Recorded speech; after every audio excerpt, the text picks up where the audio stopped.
오늘 말씀 같이 보실 때 라합이라는 여인 본문 여호수아 2장 1절부터 15절 말씀 가지고 함께 나누도록 하겠습니다. 잔잔한 바다 위에 한 척의 전함이 항해를 하고 있었습니다. 그 전함의 이름은 비스마르크였습니다. 독일의 전함입니다. 2차 대전 중에 히틀러의 지시에 의해서 영국 해군을 무찌를 목적으로 대서양을 장악할 목적으로 만든 그 전함입니다. 무려 길이가 250m나 되고 36m나 되는 그런 폭을 가진 아주 거대한 전함이었습니다. 그 전함에는 8개의 대포를 장치가 되어 있고 수십 가지의 강력한 무기들을 싣고 세계 대전을 승리로 이끌 야망을 가지고 대서양을 항해를 하고 있던 중이었습니다. 그런데 1941년 5월 24일 영군 전함들이 이제 그 비스마르크를 발견을 하고 대적을 하게 되었던 것입니다. 바다는 잔잔했지만 굉장한 긴장이 감도는 그런 순간이었습니다. 영국 전함 후드가 어뢰를 쏴서 비스마르크의 좌편을 맞췄습니다. 그런데 껐떡도 안 하는 것입니다.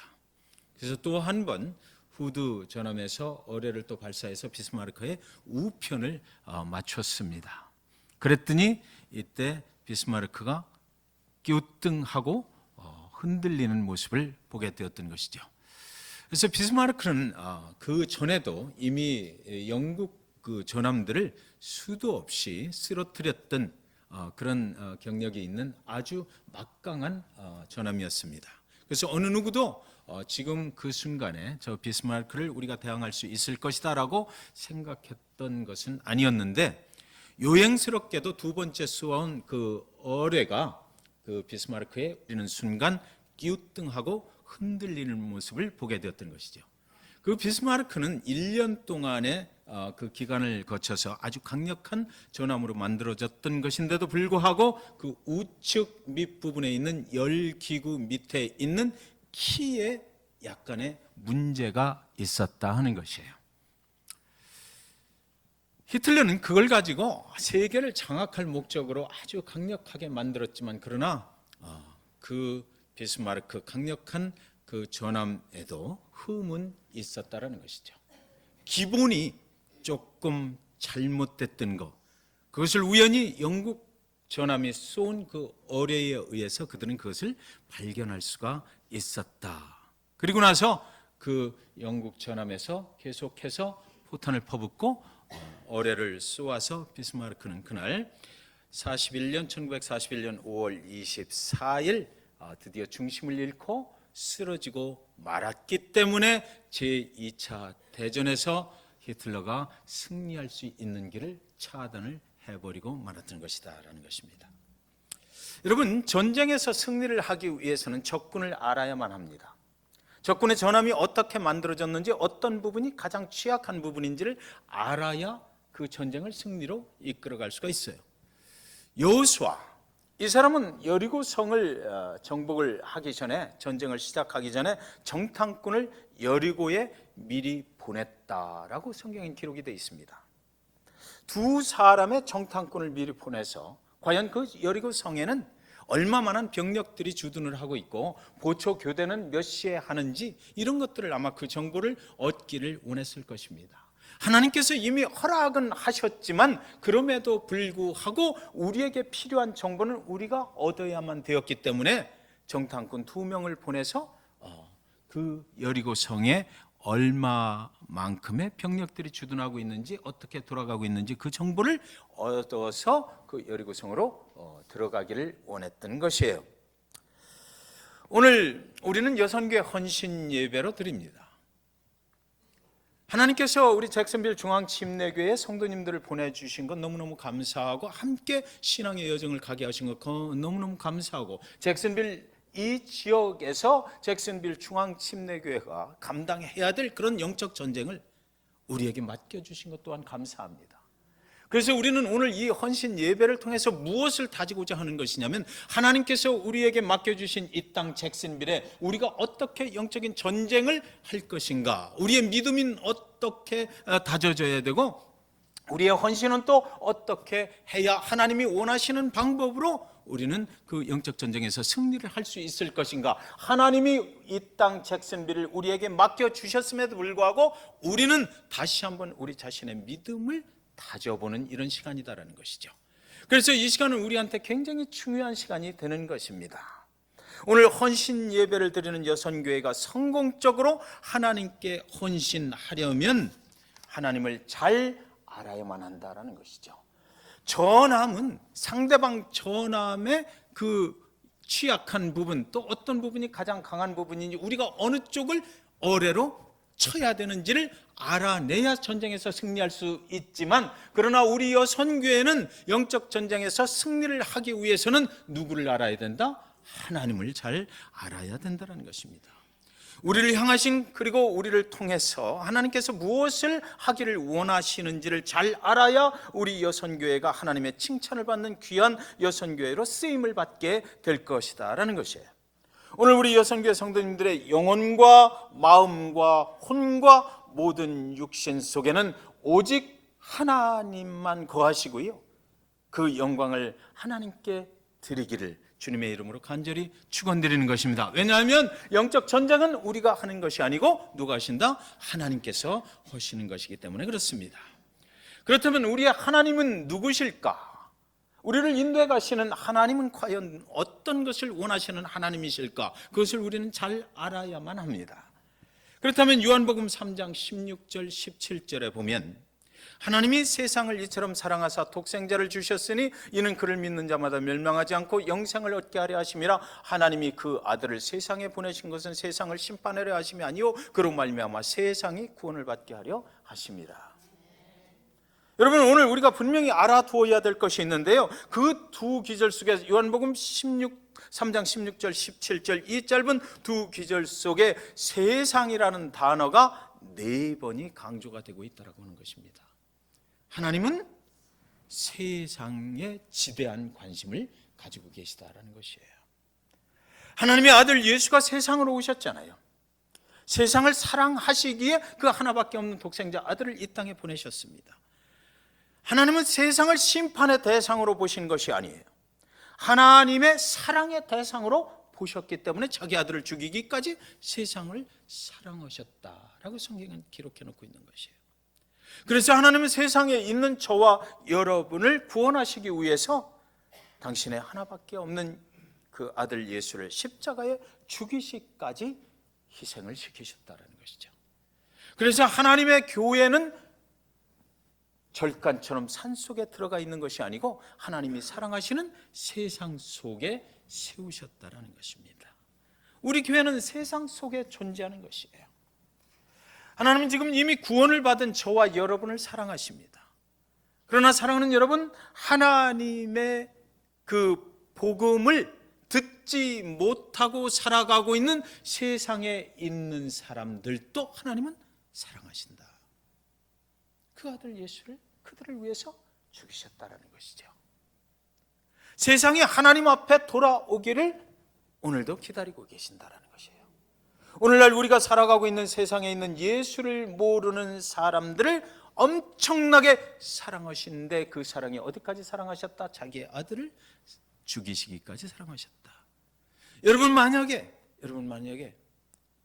우리 회장님, 만약에 김희단 집사님의 아들을 죽이시면, 제가 예수를 모르고 살아가는데 그 아들을 죽이시면 제가 예수를 믿게 된다, 이랬을 때 김희단 집사님은 당신의 아들을 죽이실 수가 있겠습니까? 제가 예수를 믿고 영원한 천국에 가는 것, 그것 때문에 당신의 아들을 죽이실 수가 있겠어요? 이것이 하나님의 사랑이라고 하는 거죠. 예수 그리스도를 모르고 살아가는 사람들을 위해서 내 아들을 희생했다라는 것이 하나님의 사랑인 것입니다. 하나님은 애굽에서 이스라엘 백성들을 구출해내셨어요. 그런데 정말 이상한 것은요, 하나님은 하나님의 백성들을 사랑하셔서 그 노예 생활, 애굽 430년이 넘는 생활 속에서 끄집어내셔서 광야로 인도하시고 내가 너희들을 구원으로 인도한다, 구출했다, 그리고 하나님의 약속의 땅 가나안으로 이제 가자라고 하시면서도 애굽에 아직도 하나님을 모르고 살아가는 사람들을 그대로 놓아두셨다는 것이죠. 자, 여기 우리는 잘 봐야 됩니다. 광야 40년 동안을 하나님의 백성들을 인도해 나오셔서 이제 가나안 땅에 들어가요. 그런데요, 여기서 가나안에 들어가면 그 땅은 이제 구출해낸 하나님의 백성들이 그 속에서 삶의 터전을 트고 살아가야 될 땅인데, 그 땅에 있는 하나님을 모르고 살아가는 그 사람들을 뭐라고요? 전부 다 진멸하라 그러셨어요. 자, 여기서 하나님의 메시지가 있는 것입니다. 하나님은 세상을 사랑하셔요. 하나님은 세상에 아직 하나님을 모르고 살아가는 사람들을 그대로 두십니다. 그리고 오랫동안 기다려 주실 것입니다. 그런데 저와 여러분처럼 이미 하나님을 알고 예수 그리스도를 통해서 우리의 삶이 하나님과 함께 동행하고 하나님의 인도함을 받는 그 자리, 우리의 삶의 터전들, 우리의 가정, 우리의 교회, 우리의 자녀들 속에서, 우리의 사업체들 속에서 있는 우상과 우상의 영향을 받는 것은 절대로 용납하실 수가 없다 이거죠. 네. 하나님은 스틸 기다려 주십니다. 세상을 사랑하셔요. 그러나 이미 구원받은 자들의 삶 속에서도 그것을 허용하시는 분은 아니다라는 거예요.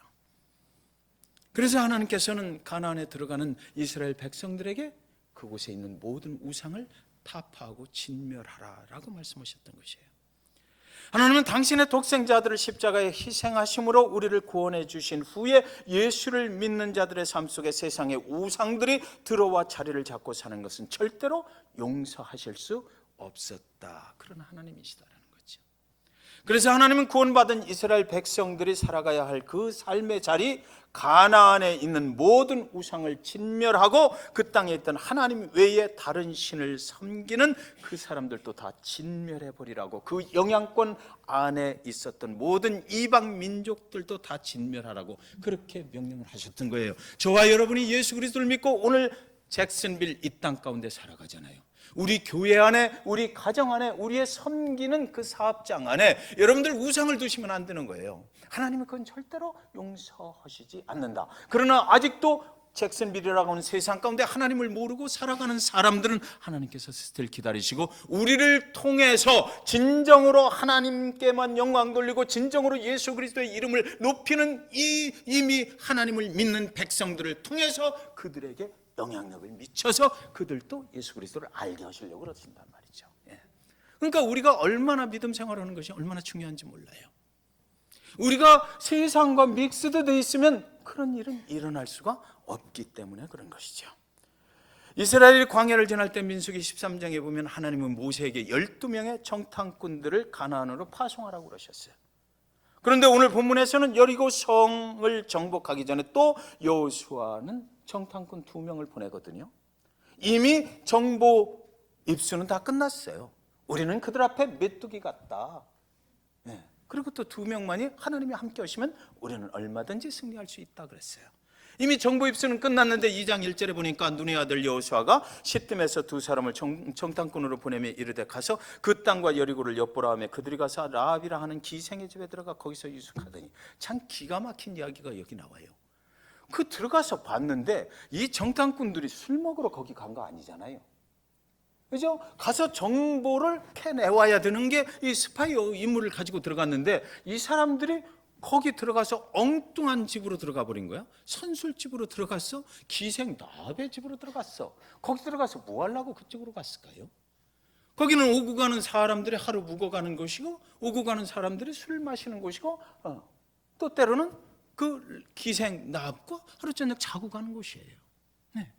이곳으로 하나님의 정탐꾼들 2명이 그곳으로 들어갔다라는 것이죠. 여호수아는 아무리 하나님께서 우리에게 맡겨준 땅이지만 정보가 필요했다라고 생각했을 거예요.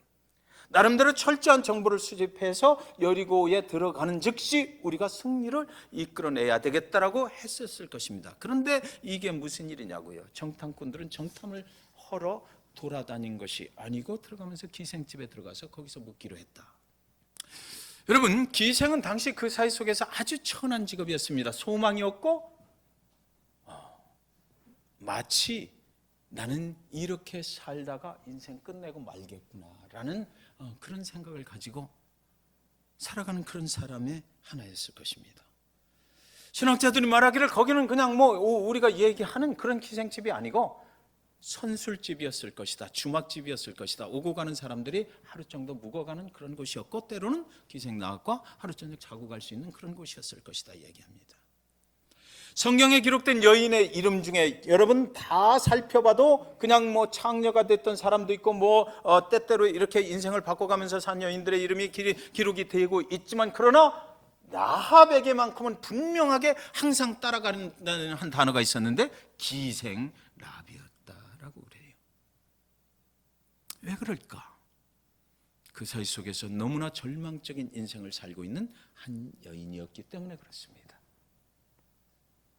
아마 정탐꾼들은 그곳에는 사람들이 많이 오고 가는 곳이니까 그곳에 사람들을 통해서 정보를 또 얻을 수도 있었지 않을까 생각하는 사람들도 있어요. 그런데 그때부터 사태가 아주 급박하게 돌아갑니다. 정탐꾼들이 그 집에 들어가자마자 아주 사태가 급박하게 돌아가요. 정탐꾼들이 라합의 집에 들어갔다고 누군가가 왕에게 알려주었고, 또 병사들이 와서 라합을 신문하기 시작하는 것이에요. 그때 라합은 이미 그들을 지붕 위에 숨겨준 그런 뒤였습니다. 그리고 아주 침착하게 그 병사들에게 담대하게 어디서 온 사람들인지 모르지만 그들이 여기 왔었다, 그리고 잠시 머물고 이미 나갔는데 그때가 성문을 닫을 때쯤이니까 빨리 쫓아가면 잡을 수 있을 것이다 라고 아주 새빨간 거짓말을 그들에게 합니다. 그렇게 병사들을 따 돌린 후에 정탐꾼에게 라합이 말하기를 뭐라고 그러냐면 2장 9절부터 10절까지 보면, 말하되 여호와께서 이 땅을 너희에게 주신 줄을 내가 아노라. 우리가 너희를 심히 두려워하고 이 땅 주민들이 다 너희 앞에서 간담이 농난이 이는 너희가 애굽에서 나올 때 여호와께서 너희 앞에서 홍해 물을 마르게 하신 일과 너희가 요단 저쪽에 있는 아모리 사람의 두 왕 시온과 옥에게 행한 일 곧 그들을 진멸시킨 일을 우리가 들었음이니라. 자, 선술집의 장점이라고 하는 건 그거죠. 소문이 잘 들린다는 것이에요. 오는 사람들마다 다 이야기를 하고 가니까. 그런데 그 기생 라합이 들은 이야기 중에 잊혀지지 않는 것, 자기 가슴 속에 자꾸만 새겨지는 것이 있는데, 이스라엘 백성들을 애굽에서 구출해낸 그 하나님이 그들을 그냥 두지 아니하시고 홍해물을 마른 바닥으로 건너게 하신 그 하나님이 그들을 그냥 두지 아니하시고 광야를 지날 때마다 구름기둥과 불기둥으로 인도해 오신 그 하나님이, 그들을 구원자가 되시는 그 하나님이 이제 이 여리고 성을 지나서 하나님의 약속하셨던 땅 그 가나안으로 들어올 것이다 라는 소문이었어요. 그곳에서 정말 기생의 입장이 되어서 살아가고 있었던 어느 날 자꾸 들려오는 소리가, 오고 가는 사람들마다 그 소리, 하나님의 소리가 들리는 거예요. 그러면 내가 이 땅에서 여리고 성에서 앞으로 계속해서 내 가족들과 함께 이 짓을 해가면서 계속 살아가야 될 것이냐, 나는 소망이 없다, 절망이다, 내 인생 끝나버렸네 라고 생각하고 있을 때 이 여인에게 들려오는 소망의 소리는 바로 이스라엘 백성들을 구원하셔서 여기까지 인도해 오시는 그 하나님, 나도 저 하나님을 붙잡으면 되지 않겠는가, 내가 내 인생 새로 바꿔서 살 수 있는 절호의 찬스가 지금 내 앞에 오고 있지 않는가라고 생각했다는 것입니다. 소문을 듣고 그런 생각을 하게 됐다는 것이죠. 이곳 사람들이 그래서 굉장히 두려워하고 있다. 그 소문이 이제 그 여리고성에 살고 있는 사람들의 그 마음을 녹였다, 정신을 잃을 정도로 그랬다 그래요. 11절에 보니까 우리가 듣자 곧 마음이 녹았고 너희로 말미암아 사람이 정신을 잃었나니 너희의 하나님 여호와는 위로는 하늘에서도 아래로는 땅에서도 하나님이시라. 상천하지의 하나님이시라. 모든 일을 그분이 계획하신 그 약속하신 대로 행하시는 그런 하나님이시다. 내가 아는 하나님, 내가 들은 하나님은 그런 하나님으로 들었다라는 것이에요. 그래서 이곳에 있는 사람들이 이제 그 소식을 듣고 나서 정신이 다 잃어버릴 정도로 두려워 떨고 있다는 것이죠. 그러니까 지금 이 여인이 하는 이야기는 뭐예요? 오기만 하면 여리고성은 하나님의 땅이 되어버린다는 것이에요. 그러면 내 입장을 어떻게 해야 돼? 하나님께서 분명히 승리하신다. 그렇다면 나도 하나님을 붙잡으면 된다는 것이죠. 네. 야, 정말 어떻게 이런 사람이 있을까? 소문을 듣고 믿었다라고 그러거든요. 소문을 듣고 믿었대. 하나님이 너희에게 하신 일을 듣기만 했는데 우리의 마음이 녹아버렸다. 우리의 정신이 나갔다. 상천하지에 오직 너희의 하나님이 최고로 강력하신 하나님이시다라고 나는 믿는다. 소문을 통해서 나는 그것을 믿는다라고 이 여인이 고백하는 것입니다. 믿음은 그래서 어디에서 난다고요? 들음에서 난다. 이 성경이 진리예요. 그래서 정말 그런 일이 우리에게도 일어날 수 있는 것일까요? 아멘. 여러분, 갈릴리 바다에 폭풍이 일어나던 날 밤에 예수님은 베드로에게 뭐라고 그러셨어요? 오라 그랬어요. 오라. 단어 한마디, 단어 한 단어, 오라 그랬거든요. 그 오라라는 그 한마디만 했는데 베드로는 그때 당시에 그 말을 믿은 거예요. 그러니까 베드로가 주님하고 함께 있을 때 미리 무리를 걸을 때는 왼발이 먼저 나가야 돼라고 연습하지 않았어요. 상황이 지금 베드로가 어떤 상황에 있어요? 제자들이 지금 죽을 상황이야. 소망이 없어요. 거기서 어떻게 자기들 스스로 해서 살아나갈 방법이 없는 거야. 소망이 없고 절망이 없고 어두운 폭풍우는 내려치는 그 밤바다에서 지금 현재 베드로의 마음속에 무슨 생각이 생겨? 저분이 주님이다라는 것만 확인이 딱 되니까 무슨 소리를 해도 난 주님께도 달려갈 필요가 있는 거예요. 그래야 사는 거니까. 네, 그래야 사는 거니까. 그래서 오라라고 하는 그 한마디에 자기 생명을 걸고 갔던 거죠. 아프리카 선교사로 헌신을 했던 라인이라는 사람이 있는데 그 사람이 이 상황을 이렇게 설명을 했더라고요. 뭐라고 그랬냐면 이날 베드로는 주님께서 오라라고 하셨을 때 내가 그 말씀에 순종하고 가면은 될 것이다 이런 생각을 한 것이 아니고 그냥 주님이 하시는 말씀은 그때 그냥 물에 자빠져라 해서도 그냥 그 말씀에 순종했을 것이다. 베드로는 말씀에 순종을 한 것이지 그 상황을 보고 사리 판단을 해서 발을 내디는 것이 아니었다라는 거예요. 저희 어머니가 암에 걸리셔가지고 병실로 들어가는데 수술을 하실 때 저희 가족들한테 수술문 앞에서 뒤를 돌아다 보시면서 침대에 누우셔서 할렐루야 하고 소리를 치며 들어가셨어요. 그랬는데 병실에서 나와서 의사가 나와서 이제 다 잘 됐다고 그러고 그랬는데 그 후에 10년 거의 10년 동안을 엄청나게 고생을 하셨죠. 그래서 저는 그때 어머니를 모시고 그 국립암센터 병원에 다니셨는데 거기 갔던 때를 기억을 해요. 그래서 어머니가 계속해서 안 좋아지시는 거야. 그래서 여자 의사, 새파랗게 젊은 여자 의사 앞에 앉았어요. 어머니 표정이 바들바들 떨리지. 맨날 갈 때마다 항암 치료 계속해 진전이 없으니까. 그때 여자 의사가 뭐라고 그러시냐면 어머니 조직 검사한 결과를 이제 미국에 있는 유명한 암 연구소에 한번 보내볼 것입니다.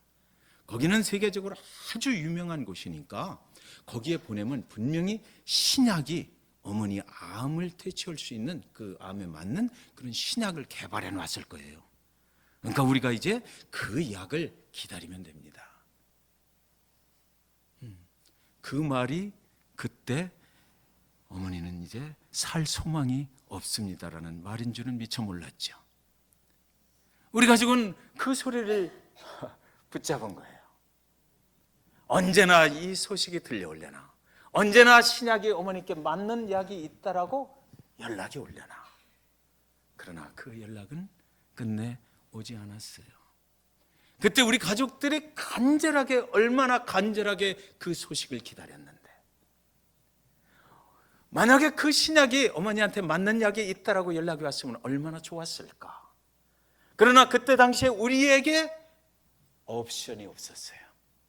그 상황 속에서 오직 단 한 가지 우리의 소망이 되는 것은 그 소식을 듣기를, 그 소식이 오기만을 기다렸던 것이죠. 소문을 듣고 하나님이 어떤 하나님인지를 알게 됐던 기생 라합의 마음을 저는 이해해요. 자기 인생이 이제 이렇게 살 수밖에 없는 이런 상황 속에서 절망적인 상황 속에서 오직 내가 믿을 수 있는 분, 내 인생을 새롭게 해줄 수 있는 분은 저 이스라엘의 구원자가 되시는 하나님 한 분뿐이구나. 그 소식을 들었을 때 내 인생 여기 있어봐야 이제 아무것도 아니야. 설령 그 하나님이 나를 만나주지 않고 설령 그 하나님이 나에게 정말 이스라엘에게 베풀어 주셨던 그 은혜와 구원을 베풀어 주시지 않는다 할지라도 지금 내 상황을 바꿀 수 있는 분은 내가 거기다가 온전히 걸어버리는 것, 내 생명을 거기다 걸어버리는 것, 그것뿐이야 라고 기생 나합은 그렇게 했던 거죠. 그 기생 나합의 인생에 옵션이 없었어요. 그것만이 살 길이었던 거예요. 그러니까 들려오는 소문을 듣고 거기다가 자기 생명을 걸고자 했던 거죠. 사랑하는 여러분, 40년 전에 이미 정탐꾼이 가서 다 보고 왔는데 두 정탐꾼을 다시 보내서 우리가 생각할 때는 왜 저 정탐꾼들이 본래 해야 될 일을 안 하고 기생집으로 갔을까 이렇게 생각이 들었지만, 여러분, 세상을 사랑하시는 하나님은 기생 나합이 그 안에서 하나님을 기다리고 있는 것을 아셨어요. 그래서 다시 한번 두 정탐꾼을 그 여리고 성 안으로 보내서 기생의 집으로, 나합의 집으로 들어가게 하셨던 거죠. 그것이 세상을 사랑하시는 하나님의 뜻이고 하나님의 계획이시다라는 것입니다. 라합이 정탐꾼들에게 오늘 내가 너희를 이렇게 숨겨주고 살려줬으니까 너희가 이 땅에 들어올 때에 나와 내 가족을 다 구원해달라 요청을 합니다. 그리고 그들에게 증표를 달라고 해요. 약속의 증표를 달라는 거죠. 정탐꾼들이 돌아가면서 붉은 줄을 주었어요. 이 붉은 줄을 줄 테니까 이 붉은 줄을 우리가 들어올 때에 창문에 매달아놔라. 그러면 그 집이 너희 집인 줄 알고 너희 가족들 거기 다 모여놓으면 우리가 왔을 때 너를 구원해 주리라 그랬던 거거든요. 18절에 우리가 이 땅에 들어올 때에 우리를 달아내는 창문에 이 붉은 줄을 메고 네 부모와 형제와 네 아버지의 가족을 다 네 집에 모으라. 증표는 붉은 줄이었습니다. 예수 그리스도의 십자가에서 흘리신 보혈의 색깔 붉은 줄이. 그리고 정탐꾼들이 시딤으로 돌아가는 그 뒷모습을 보면서 아직 이스라엘이 여리고에 들어온 것도 아닌데 성경은 뭐라고 그러냐면 라합은 그들이 떠나자마자 곧장 그 붉은 줄을 창문에 내걸었다 이렇게 되어 있습니다. 21절에 라합이 이르되 너희의 말대로 할 것이라 하고 그들을 보내어 가게 하고 붉은 줄을 창문에 매다니라. 그러니까 성경을 자세히 보면 이들이 가다가 자기를 쫓아오는 병사들을 피하느라고 3일 동안 숨어 있었어요.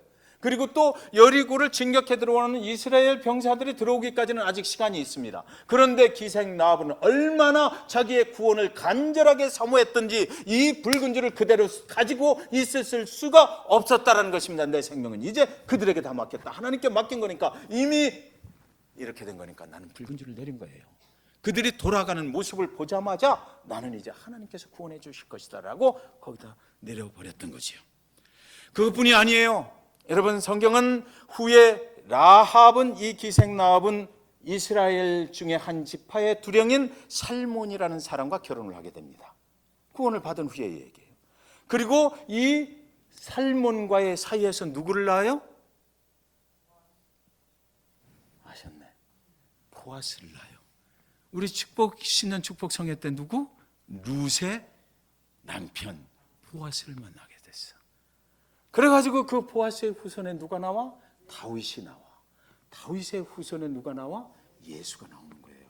여러분 룻도 이방 여인이었고 이 오늘 기생 라합도 이방의 여인이었어요. 그래서 하나님은 세상을 사랑하시고 그래서 저와 여러분이 이스라엘처럼 선택받은 백성이 아니라도 그 예수 그리스도를 믿게 됐다라는 거죠. 오늘 우리는 여기에 와 있는 것입니다. 그래서 그 하나님께서 잭슨빌에 아직도 예수 그리스도를 믿지 않는 영혼들을 무진장 사랑하십니다.